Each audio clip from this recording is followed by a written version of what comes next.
ఇది ఓ కన్నీటి కథ. గుండె బరువెక్కే ఓ చిన్నారి జీవితం, ఆమెను అమితంగా ఇష్టపడే ఓ తండ్రి ఆవేదన. ఇంకా చెప్పాలి అంటే ఆ తండ్రికి జీవితానికి సరిపడే వ్యధను మిగిల్చిన కఠోర వాస్తవ కథ ఇది. మానవత్వం రోజు రోజుకు ఇంత దిగజారుతుందా అని మనందరం ఆలోచించాల్సిన తరుణం ఇది.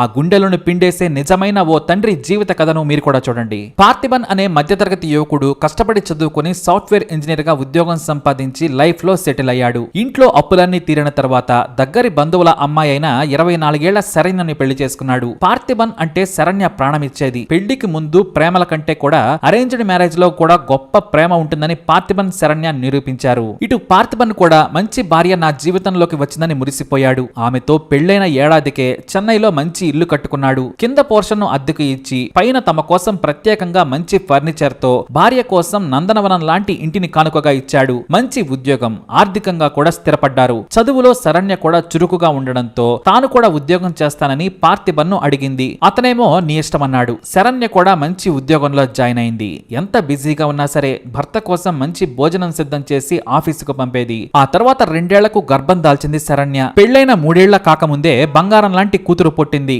ఆమెకు తన తల్లి తండ్రి పేరు కలిసేలా రాఘవి అని పేరు పెట్టుకుని మురిసిపోయాడు పార్థిబన్. జీవితం మనం ఊహించినట్లు సాగితే స్వర్గంలా ఉంటుంది. కానీ పార్థిబన్ మురిపెం, శరణ్య సంతోషం ఎన్నో రోజులు ఉండలేదు. సరిగ్గా పాపకు 6 నెలలు వచ్చే సమయానికి తీవ్ర అనారోగ్యంతో శరణ్య చనిపోయింది. దీంతో కుమిలిపోయాడు పార్థిబన్. చిన్నారిని తన తల్లి శరణ్య తల్లి సాయంతో 2 ఏళ్లు భద్రంగా పెంచి పెద్ద చేశాడు. అయితే చిన్నారి కోసమైనా మళ్లీ పెళ్లి చేసుకోవాలని బంధువులు అతని తల్లిదండ్రులు ఒత్తిడి చేశారు. కానీ తాను పెళ్లి చేసుకుంటే నా భార్య రాఘవిని సరిగ్గా చూసుకుంటుందన్న గ్యారంటీ లేదని వాయిదా వేసేశాడు. నాకు మరో పెళ్లి చేసుకోవాలని లేదని, రాఘవిలోనే శరణ్యను చూసుకుంటానని చెప్పాడు. ఆడపిల్లకు తల్లి లేకుంటే కష్టంగా ఉంటుందని రొటీన్ డైలాగులు చెప్పి పార్థిబన్ మనసు మార్చారు బంధువులు. ఆడపిల్ల ఎదిగే కొద్దీ తండ్రి ఆమెకు సాయంగా ఉండలేడు. తల్లి మాత్రమే ఆడపిల్లను అర్థం చేసుకుంటుందని పార్థిబన్ ను భయపెట్టారు. ఆ తర్వాత అతను చెప్పకున్నా బంధువులు కొంతమంది ఒక సంబంధం తీసుకొచ్చారు. పెళ్లి కూతురును చూడాలని పార్థిబన్ ను కోరారు. నాకు అమ్మాయి అందంతో సంబంధమే లేదు. మంచి కుటుంబం, మంచి మనసున్న అమ్మాయిని పెళ్లి చేసుకుంటాను.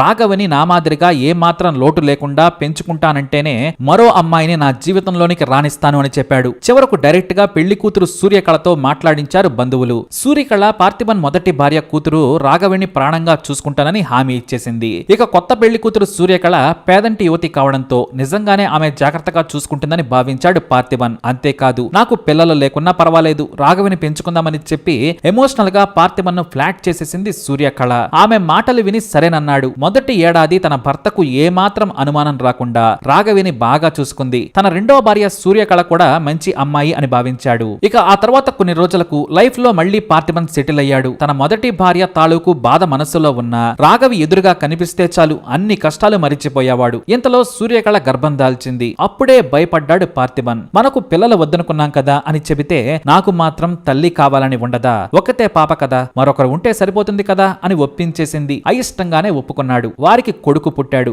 కానీ సూర్యకళకు ఎప్పుడైతే కొడుకు పుట్టాడో రాఘవిని పట్టించుకోవడం మానేసింది. తన కొడుకుతో ఆమె పుట్టింటికి వెళ్ళింది. దీంతో రాఘవి మళ్లీ ఇంట్లో ఒంటరిదైంది. అయినా బాధపడకుండా తన తల్లిని సోదరిని కొన్ని రోజులు చెన్నై పిలిపించుకుని రాఘవికి ఏ లోటు రాకుండా చూసుకున్నాడు పార్థిబన్. ఆ తర్వాత 6 నెలలకు మళ్లీ చెన్నై వచ్చింది సూర్యకళ. కానీ రాఘవిని భర్త ఉన్నప్పుడు మాత్రమే ఆమెకు స్నానం చేయించి బ్రేక్ఫాస్ట్ పెట్టేది. ఆఫీస్ కు వెళ్తే పట్టించుకునేదే కాదు. ఇక ఆఫీస్ నుంచి వచ్చిన తర్వాత కూతురుతో ఆడుకునేవాడు పార్థిబన్. కొడుకుకు 1.5 ఏళ్ల వయసు మాత్రమే కావడంతో పాటు 6 ఏళ్ల కూతురు ముద్దు ముద్దు మాటలకు మురిసిపోయేవాడు. అయితే కొడుకు ఫస్ట్ బర్త్డేను గ్రాండ్ గా చేసిన సమయంలో కూతురు కోసం ఖరీదైన బట్టలు, బంగారం కొనడంతో సూర్యకళ మనసులో విషబీజాలు నాటుకున్నాయి. తన కొడుకు కంటే మొదటి భార్య కూతురు రాఘవిని బాగా చూసుకుంటున్నాడు అని మనసులో రగిలిపోయింది. పార్థిబన్ ఆఫీస్ కు వెళ్లిన సమయంలో పలుమార్లు చిన్నారిపై చేయి చేసుకునేది. ఇక తెలియక రాఘవి తన తండ్రి ఆఫీస్ నుంచి రాగానే చెప్పేసేది. ఆ చిన్నారి మాటలు విని పార్థిబన్ మనసులోనే కన్నీళ్లు పెట్టుకుని భార్యను నిలదీశాడు. అల్లరి చేస్తుంటే మందలించాను తప్పితే కొట్టలేదని చెప్పింది. ఆమె మాటలను నమ్మలేదు. కొడుకు పుట్టిన నాటి నుంచి తన బిడ్డను వేరు చేసిందని బాధపడ్డాడు. తన తల్లికి చెప్పుకొని ఆమెపై ఆగ్రహం వ్యక్తం చేశాడు. నేను పెళ్లి చేసుకోనంటే అందరూ నన్ను బలవంతం పెట్టారు. ఇప్పుడు చూడు నా బిడ్డ జీవితం ఏమైందని కోప్పడ్డాడు. దీంతో నా దగ్గరికి పంపమని పార్థిబన్ తల్లి కోరింది. కానీ పల్లెటూరులో స్కూళ్లు లేవు, ఇక్కడే మంచి స్కూల్లో వేస్తామని చెప్పాడు. ఇక ఆ మరునాడే పార్థిబన్ తల్లి చెన్నైకి వచ్చి 10 రోజులు ఉండి రాఘవికి ఏ లోటు లేకుండా చూసుకుంది. స్కూల్ దగ్గర ఏడవకుండా అక్కడే ఉండేది. నానమ్మ అంటూ రాఘవి తన చుట్టూ తిరుగుతుంటే ఆమె సైతం మురిసిపోయింది. ఇక చిన్నారి స్కూల్ కి అలవాటైన తర్వాత తన ఊరికి వెళ్లిపోయింది పార్థిబన్. పార్థిబన్ తల్లి. నాటి నుంచి రాఘవికి మళ్లీ కష్టాలు మొదలయ్యాయి. కాకపోతే రాఘవిని ఆఫీస్ కు వెళుతూ దారిలో స్కూల్లో దించేవాడు. మళ్లీ రాఘవి వచ్చిన గంటలో ఇంటికి చేరుకునేవాడు. దీంతో రాఘవికి తండ్రి తన కూతురు గురించి పెద్దగా బెంగ ఉండేది కాదు. ఇక రాఘవి కోసం ఖరీదైన ఇంటర్నేషనల్ స్కూల్లో అడ్మిషన్ తీసుకున్నాడు పార్థిబన్. సాఫ్ట్వేర్ ఇంజనీర్ కావడంతో నెలకు దాదాపుగా 1,50,000 పైనే శాలరీ వచ్చేది. స్నేహితుల సలహాతో దగ్గరలోని బెస్ట్ స్కూల్లో రాఘవిని చేర్పించాడు. ఆమె కోసం మంచి బట్టలు కొని ఖర్చు పెడుతూ ఉండడం చూసి సూర్యకళ లేనిపోని అనుమానాలను పెంచుకుంది. కూతురంటేనే పార్థిబన్ కు ప్రేమ. కొడుకైనా నా బిడ్డను పట్టించుకోవడం లేదని బాధపడింది. అదే విషయాన్ని తట్టుకోలేక భర్తను అడిగేసింది. దానికి పార్థిబన్, నాకు కూతురు కొడుకు అంటూ తేడా లేదు. నీకు ఉందేమో కానీ నాకు మీరు ముగ్గురు సమానమే. ఏనాడైనా నిన్ను బాధ పెట్టానా లేదంటే నా కొడుకును తక్కువ చేశానా అని చెప్పాడు. లేనిపోనివి మనసులో పెట్టుకోకు. మన కొడుకులాగే రాఘవిని కూడా చూసుకో. పెళ్లికి ముందు నువ్వు చెప్పిన విషయాలు గుర్తుంచుకోమని శుతిమెత్తగా హెచ్చరించాడు. అయితే మరో బిడ్డ నాకు కలిగితే రాఘవి మీద ప్రేమ తగ్గుతుందని సంపాదనంతా రాఘవికే పెడుతున్నాడని సూర్యకళ కుట్ర చేసింది. ఒక్క బిడ్డ మనకు చాలని ముందు చెప్పిన సూర్యకళ గర్భం దాల్చి భర్తకు తెలియకుండా డాక్టర్ దగ్గర చూపించుకుంది. అయితే మెడిసిన్స్ తో పాటు ఇతర బలవర్ధకమైన ఆహారం తీసుకోవాలని డాక్టర్లు చెప్పడంతో మరోసారి గర్భం దాల్చానని పార్థిబన్ కు చెప్పింది. మనకు ఇప్పటికే ఇద్దరున్నారు, ఇంకా సంతానం ఎందుకు, అబార్షన్ చేయించుకోమని సలహా ఇచ్చాడు. ఆమె కుదరదంది. నాకు మరో బిడ్డ కావాలి. నీకు రాఘవి మీద తప్పితే మా మీద ప్రేమే లేదని పోరు పెట్టుకుంది. నాకు అందరూ సమానమే, అబార్షన్ చేయించుకోవాల్సిందేనని నువ్వు ఇలా చేస్తావనుకోలేదని పార్థిబన్ వాపోయాడు. ఆమె మాత్రం అబార్షన్ చేయించుకునేందుకు ఒప్పుకోలేదు. ఇటు పార్థిబన్ కూడా అస్సలు ఒప్పుకోలేదు. దీంతో రాఘవి మీద ఆమె తన ప్రతాపాన్ని చూపించడం మొదలుపెట్టింది. అబన్ సుబన్ తెలియని 6.5 ఏళ్ల చిన్నారిని దెబ్బలు కనిపించకుండా హింసించేది. అయినా తండ్రి రాగానే మమ్మీ కొట్టిందని చెప్పి ఏడ్చేసేది. తన కూతురు మాటలు విని ఏం చేయాలో తెలియక భార్యను తిట్టడం మానేశాడు. అబార్షన్ కోసం డాక్టర్ తో మాట్లాడాను, శనివారం వెళదామని సీరియస్ గా చెప్పేశాడు. ఆమె కూడా సరేనంది. 2 రోజులు మదనపడ్డ సూర్యకళ తన జీవితానికి శనిలా ఉందని రాఘవిపై పగ పెంచేసుకుంది. చిన్నారి ఆడుకుంటున్నా తింటున్నా కనీసం ఎదురుగా కనిపించినా చూడాలైనంత కోపాన్ని పెంచుకుంది. అక్టోబర్ 10, 2019న ఆఫీస్ కు వెళ్లాడు పార్థిబన్. అతని ముందు రాఘవికి బ్రేక్ఫాస్ట్ తినిపించి ముద్దు చేసినట్లు నటించింది. ఆఫీస్ కు వెళ్లిన గంటకే రాఘవిని ఒక కర్రతో తల మీద బాధింది. నొప్పిని భరించలేక కేకలు పెడుతూ ఏడుస్తూ ఉండడంతో చున్నీతో చిన్నారి గొంతు నిలిమింది. చనిపోయిందనుకొని బాల్కనీ నుంచి తమ ఇంటి వెనుక భాగంలోని ఖాళీ ఫ్లాట్ లోకి విసిరేసింది. అంతా చెట్లు గడ్డి మొక్కలతో నిండి ఉంది.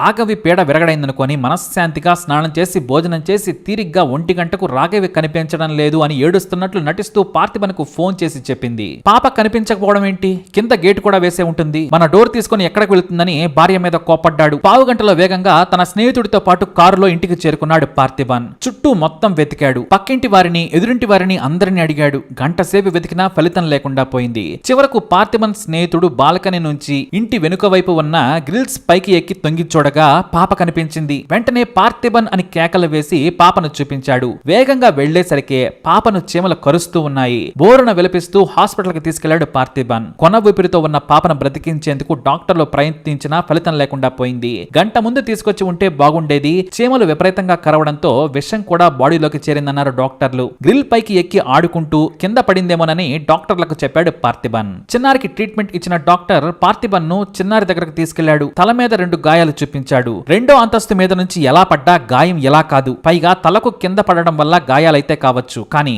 మెడ కింద లోతైన గాయాలున్నాయి. సిల్క్ క్లాత్ తో మెడకు గట్టిగా చుట్టి చంపారు. మెడికో లీగల్ కేసు అని చెప్పారు డాక్టర్. మేము పోలీసులకు సమాచారం ఇచ్చామని కూడా చెప్పారు ఆ డాక్టర్. ఆ మాటలు విని పార్థిబన్ షాక్ అయ్యాడు. చిన్నారి ప్రాణం కావడంతో మీరు పోలీసులకు సమాచారం ఇవ్వకున్నా కాపాడేందుకు ప్రయత్నించాం, ఎందుకంటే చిన్నారి ప్రాణాలు తిరిగి రావు కాబట్టి. కానీ మా ప్రయత్నం ఫలించలేదని ఆవేదన వ్యక్తం చేశారు డాక్టర్. పోలీసులు అనుమానాస్పద మృతిగా కేసు నమోదు చేసి ప్రభుత్వ హాస్పిటల్లో పోస్ట్ మార్టం నిర్వహించారు డాక్టర్లు. పాపను గొంతు పీసికి చంపారు. తలపై 4 గాయాలున్నాయి, ఒంటిపై 2 గాయాలున్నాయని నివేదికలో తేల్చారు డాక్టర్లు. పోలీసులు పార్థిబన్ ఇంటికి చేరుకొని సూర్యకళను ప్రశ్నించారు. చిన్నారి వెనుక ఆడుకుంటూ గ్రిల్స్ ఎక్కిందని పైకి వెళ్లి కింద పడుతుందనుకోలేదని కహానీలు చెప్పింది. ఆమె మాటలు విన్న ఎస్ఐ సూర్యకళను స్టేషన్ కు రావాలని కోరారు. పార్థిబన్ ఎందుకని పోలీసులను అడిగినా ఎంక్వైరీ చేయాలని చెప్పి తీసుకెళ్లారు. దాదాపు 3 రోజులు విచారించినా చెప్పిన మాటలే చెప్పింది సూర్యకళ.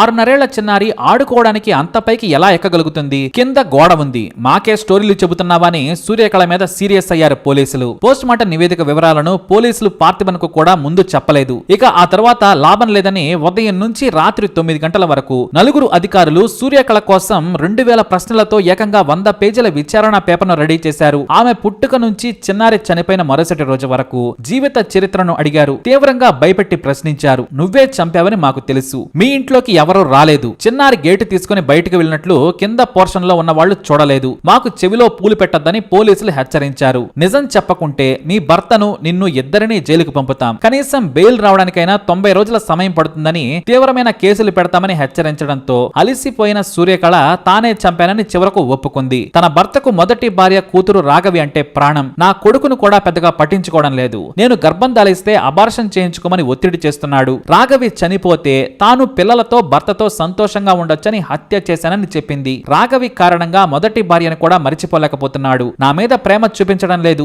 రాఘవి ఉంటే నాకు జీవితం అంతా కష్టాలేనని భయపడి చంపేశానని చెప్పి షాక్ ఇచ్చింది. ఆ తర్వాత సూర్యకళ చిన్నారి హత్యకు ఉపయోగించిన కర్ర, చున్నీని పోలీసులు స్వాధీనం చేసుకున్నారు. ఇక రాఘవిని సూర్యకళ చంపిందని తెలిసి కన్నీరు మున్నీరయ్యాడు పార్థిబన్. తాను ఊహించిందే జరిగిందని కన్నీరు పెట్టుకున్నాడు. ప్రాణానికి ప్రాణమైన బిడ్డను చంపిన సూర్యకళ జైలుకి వెళ్లినా నాకు బాధే లేదని విలపించాడు. ఆమెతో విడాకులు కావాలని కోర్టుకెక్కాడు పార్థిబన్. అలా ఓ యువకుడి జీవితం రెండో భార్య రూపంలో నాశనం అయిపోయింది. మరి సూర్యకళకు ఎలాంటి శిక్ష పడాలి? మీ అభిప్రాయాన్ని కమెంట్ ద్వారా తెలియజేయండి. అలాగే ఇలాంటి ఇన్ఫర్మేషన్ కోసం వీడియోని లైక్ చేయండి, షేర్ చేయండి, మా ఛానల్ని సబ్స్క్రైబ్ చేసుకోండి.